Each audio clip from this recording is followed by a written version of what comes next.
Today in this video we will learn about how can I open a new support ticket in my Red Server host client area.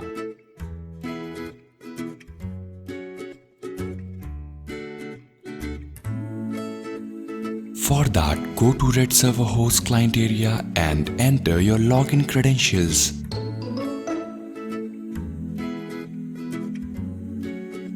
Now click on Open Ticket section.